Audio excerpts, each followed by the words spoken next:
नमस्कार दोस्तों, जय हिंद, जय उत्तराखंड, जय देव में एक बार फिर से स्वागत आपका अपना यूट्यूब चैनल पे। और एक बार फिर से हम यहाँ पे लाए आपके लिए लेटेस्ट जो वैकेंसी उत्तराखंड में। यहाँ पे हम देखने वाले हैं जो लेटेस्ट जो वैकेंसी गवर्नमेंट जॉब से जुड़ी जो बड़ी अपडेट जो है यहाँ इस वीडियो में हम देखेंगे।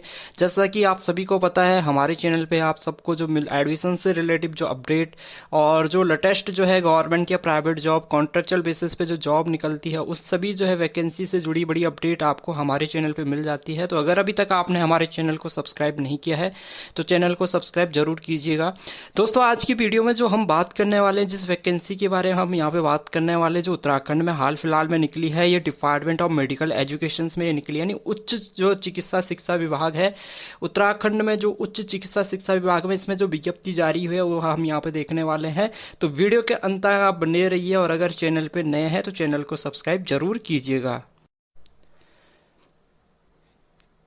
तो इसका जो है ऑफिशियल जो है नोटिफिकेशन हम देख लेते हैं। चिकित्सा शिक्षा निदेशालय उत्तराखंड, चंदन नगर, देहरादून। ठीक है, तो यहाँ पे देखिए, चिकित्सा शिक्षा विभाग उत्तराखंड के अंतर्गत संचालित जो गवर्नमेंट नर्सिंग कॉलेज हैं उनमें सृजित पदों के सापेक्ष रिक्त पदों, जिसमें कि ट्यूटर के 32 पद हैं, असिस्टेंट प्रोफेसर के 4 पद एवं एसोसिएट प्रोफेसर के 5 पद हेतु चिकित्सा शिक्षा निदेशालय 107 चंदन नगर, देहरादून में दिनांक 20 जुलाई 2023 को प्रातः 9:30 बजे वॉक इन इंटरव्यू के माध्यम से 11 अथवा नियमित नियुक्ति होने तक संविदा एवं एलिजिबल एवं योग्य जो अभ्यर्थी है उनका चयन माननीय कुलपति महोदय हेमंती नंदन बहुगुणा गढ़वाल चिकित्सा शिक्षा विश्वविद्यालय की अध्यक्षता में किया जाना है, जिसमें रिक्त पदों की संख्या घट या बढ़ सकती है। कॉन्ट्रेक्चुअल बेसिस पे फिलहाल ये विज्ञप्ति जारी हुई है। जो गवर्नमेंट नर्सिंग कॉलेज है उसमें जो वैकेंट जो है पोस्टें हैं उनके लिए जो है निकली हुई है। इसमें सबसे पहले तो ट्यूटर के देखिए 32 पद हैं, और इसमें जो ट्यूटर के 32 पद हैं ये जो आपके गवर्नमेंट नर्सिंग कॉलेज हैं, कौन कौन से नर्सिंग कॉलेज के लिए निकले हैं, एक तो आपका state nursing college of Dehradun यहाँ पे 6 पद यहाँ पे ट्यूटर के निकले हैं। गवर्नमेंट नर्सिंग कॉलेज चमोली में 2 पद हैं जो कि गोपेश्वर में है। गवर्नमेंट नर्सिंग कॉलेज अल्मोड़ा में के लिए 1 पद यहाँ पे निकला है। गवर्नमेंट नर्सिंग कॉलेज चंपावत के लिए 10, क्योंकि ये कॉलेज जो है पिछले साल ही ओपन हुआ है तो इसमें जो है आपको ज़्यादा पद यहाँ पे देखने को मिलेंगे। गवर्नमेंट नर्सिंग कॉलेज बाजपुर में 9 पद and government nursing college Roshanabad Haridwar में 4 पद। ठीक है, तो टोटल जो है आपके पास में आपने देखे यहाँ पे जो है एक ये हो गया आपका 2 3 4 5 6 जो 7 गवर्नमेंट कॉलेज हैं। 7 गवर्नमेंट कॉलेजों के लिए ये विज्ञप्ति ट्यूटर के यहाँ पे 32 पद निकले हैं। असिस्टेंट प्रोफेसर के 4 पद निकले हैं, जिसमें कि आपका गवर्नमेंट नर्सिंग कॉलेज पिथौरागढ़ में 1 है, गवर्नमेंट नर्सिंग कॉलेज हल्द्वानी में 2 पद हैं और गवर्नमेंट नर्सिंग कॉलेज बाजपुर में 1 पद निकला है। एसोसिएट प्रोफेसर के 5 पद है, जिसमें कि गवर्नमेंट नर्सिंग कॉलेज हल्द्वानी में 2 पद हैं, गवर्नमेंट नर्सिंग कॉलेज चंपावत में 1 पद है और गवर्नमेंट नर्सिंग कॉलेज बाजपुर में 2 पद यहाँ पे निकले हैं। ठीक है, तो ये हमने देखा पदों का विवरण, जिसमें कि आप अगर टोटल पदों की बात कर लेते हैं तो 32 ये हैं, प्लस 4 36 हो गया और प्लस 5 पद ये है। ठीक है, तो टोटल जो है आपके 41 पदों पे ये विज्ञप्ति जारी हुई है।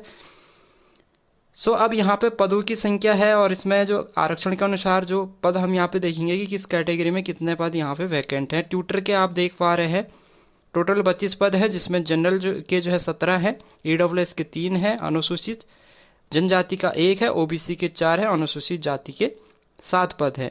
असिस्टेंट प्रोफेसर के 4 पद हैं, जिसमें से 3 जनरल के लिए है और 1 पद है अनुसूचित जाति के लिए।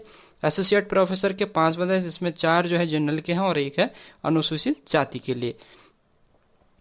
और अब हम ट्यूटर के जो 32 पद है इसमें जो 36 आरक्षण के अनुसार हम पदों का विवरण यहाँ पे देखने वाले हैं। सबसे पहले तो जैसे कि हमने बात करा, अनुसूचित जाति के 7 पद हैं, जिसमें कि जो है महिला के जो है 30% जो है रिजर्वेशन में 2 पद हैं। ठीक है, और ओपन के जो है 5 पद हैं। ठीक है, यानी अनुसूचित जाति ओपन कैटेगरी में 5 पद हैं, जिसमें 2 पद हैं और 2 पद हैं आपके महिला के, तो टोटल 7 पद हैं। इसी तरीके से ओबीसी के लिए अगर हम देखें तो ओबीसी ओपन के 3 पद हैं और ओबीसी महिला के लिए 1 पद यहाँ पे है। ठीक है, अनुसूचित जनजाति का 1 पद है जो कि आपका ओपन कैटेगरी का है। EWS के 3 पद हैं जो कि ओपन कैटेगरी के हैं।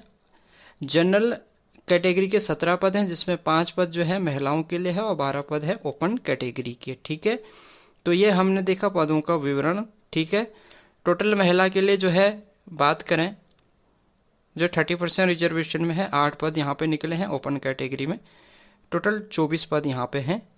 तो ये है ट्यूटर के पदों का विवरण। आरक्षण के अनुसार। असिस्टेंट प्रोफेसर का अगर हम 4 पद की बात कर लेते हैं, अनुसूचित जाति का 1 पद है जो कि ओपन कैटेगरी के लिए है, जनरल कैटेगरी के 3 पद हैं जो कि ओपन कैटेगरी के लिए हैं, ठीक है।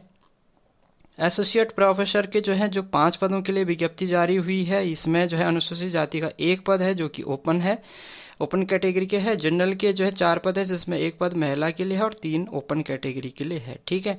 तो ये पदों का विवरण हमने देखा। अब जो है मासिक नियत वेतन जो क्योंकि संविदा के आधार पे है, और मासिक नियत वेतन की बात कर लेते हैं तो ट्यूटर के पद के लिए 21,000 रुपये है।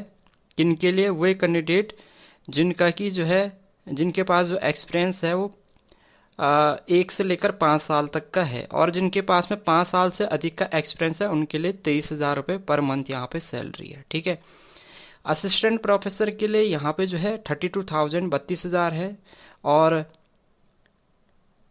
जिनके पास की 2 वर्ष तक का अनुभव है, और अगर जिनके पास में 2 वर्ष से अधिक और 4 वर्ष से कम, 2 से 4 वर्ष तक का जो अनुभव है उनको 35,000 है, और जिनके पास में 5 साल से अधिक का जो है अनुभव है, एक्सपीरियंस है, उनको 37,000 रुपये पर मंथ यहाँ पे जो है सैलरी उनकी रहेगी।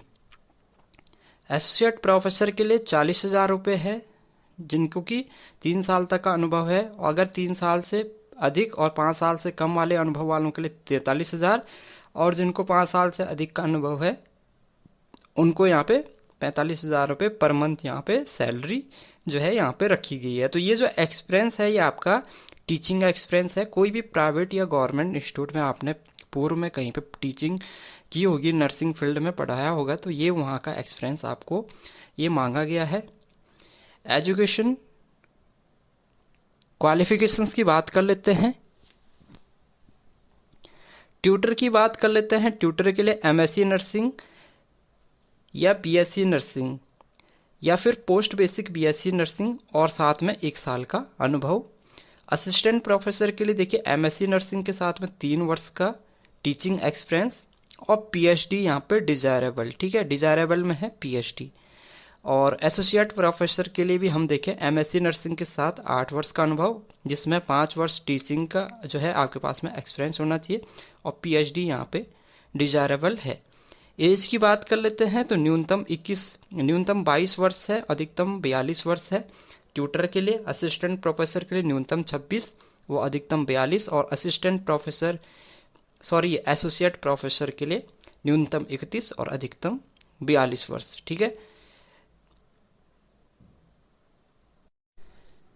इंटरव्यू में जब आप जाएंगे तो जो इम्पोर्टेंट डॉक्यूमेंट्स है उसमें आपका क्या क्या रहेगा? हाई स्कूल इंटरमीडिएट का मार्कशीट सर्टिफिकेट, जो आपके MSc nursing, BSc nursing, post BSc nursing के मार्कशीट सर्टिफिकेट, ठीक है। उत्तराखंड नर्सिंग जो काउंसलिंग है उसका registration certificate, experience certificate, caste certificate and 2 passport size का फोटो। शिक्षण कार्य सुचारू रूप से संचालित किए जाने के उद्देश्य से नियमित चयन होने तक अथवा मात्र 11 माह के लिए जो भी पहले धारित हो तक वैकल्पिक व्यवस्था के आधार पर सम्यक विचारोपरांत नितांत अस्थायी व्यवस्था के तहत छात्र हित एवं कार्य हित में संविदा पर तैनाती की जा रही है, जो कि कभी भी बिना किसी पूर्व सूचना के समाप्त की जा सकती है। प्रथम बार सेवा अनुबंध 11 माह का किया जाना उचित होगा। यदि नए शैक्षणिक सत्र हेतु उक्त चयनित फैकल्टी की आवश्यकता हो तो 15 कार्य दिवस का सर्विस ब्रेक देते हुए अग्रिम अनुबंध पर विचार किया जा सकता है। संविदा पर की गई नियुक्ति आयोग से नियमित चयन या पदोन्नति अथवा शैक्षणिक सत्र की समाप्ति जो भी पहले तक हो मान्य होगी तथा उक्त फैकल्टी विनियमितीकरण या अन्य किसी दावे के हकदार नहीं होंगे। उक्त फैकल्टी का अनुबंध निदेशक चिकित्सा शिक्षा द्वारा संपादित किया जाएगा। राज्य सरकार द्वारा नियमित अधिकारी या कर्मचारियों को देय अन्य कोई भी भत्ता या सुविधा इनमें देय नहीं होगी। कार्यभार ग्रहण करने पर कोई यात्रा भत्ता देय नहीं होगा। संविदा के आधार पर नियुक्ति संबंधित संविदा कर्मचारी द्वारा कार्यभार ग्रहण करने की तिथि से ही मानी जाएगी। राज्य सरकार की आचरण नियमावली एवं तत्व विषयक समय समय पर निर्गत शासनादेश लागू होंगे, ठीक है। नियत वेतन या संविदा तैनाती में वर्ष में 14 आकस्मिक अवकाश तथा समय समय पर शासन द्वारा निर्धारित राजकीय अवकाशों के अनुसार अवकाश। तो आपका जो है जो आपकी इमरजेंसी जो लीव है 14 डेज की आप ईयर में ले सकते हैं, ठीक है। और ये आईएनसी के कुछ इंस्ट्रक्शंस दिए गए हैं। यहाँ पे देखिए एक एप्लीकेशन फॉर्म भी इन्होंने दिया है, इसी एप्लीकेशन फॉर्म को आपने भरना है और वॉक इन के लिए आप यहाँ पे जाएंगे। ठीक है, इसका मैं लिंक दे दूंगा वीडियो के डिस्क्रिप्शन में, वहाँ से आप इसका प्रिंट आउट निकाल देना। इसमें आपने देखा होगा कुछ ये लिखा हुआ है कि अगर देखिए अभी जब आपका जो है जो कॉन्ट्रैक्ट होगा वो केवल 11 महीने के लिए होगा, और अगर आपका जो है परफॉर्मेंस या जो टीचिंग है एक्सपीरियंस है वो अच्छा रहता है, तो आपका जो है वहाँ पे अगर जो है नए शैक्षणिक सत्र के लिए जो है अगर जो आपकी जो है ज़रूरत होगी, तो वहाँ पे आपका 15 दिन का यहाँ पे सर्विस ब्रेक देते हुए आगे जो है आपका ये सब जो है ये अनुबंध पीरियड आपका आगे बढ़ाया जा सकता है। ठीक है, तो लेकिन ये पूरा पूरा निर्भर करेगा आपके पढ़ाने के तरीके पे, या आप किस तरीके से आप पढ़ाते हैं। ठीक है, तो फिलहाल ये मान के चलिए इसको कॉन्ट्रैक्ट बेसिस पे है, फिलहाल 11 महीने के लिए है, लेकिन ऐसा नहीं है कि केवल 11 महीने के लिए, आगे भी ये आपका रिन्यूअल हो जाएगा। ठीक है, तो इसका जो पीडीएफ लिंक है मैंने वीडियो के डिस्क्रिप्शन में दे दिया है, वहाँ से आप इसकी डिटेल्स अगर आप और जानना चाहते हैं तो आप पीडीएफ डाउनलोड कर लेना। ठीक है, वहाँ से आप इसका डाउनलोड कर सकते हैं।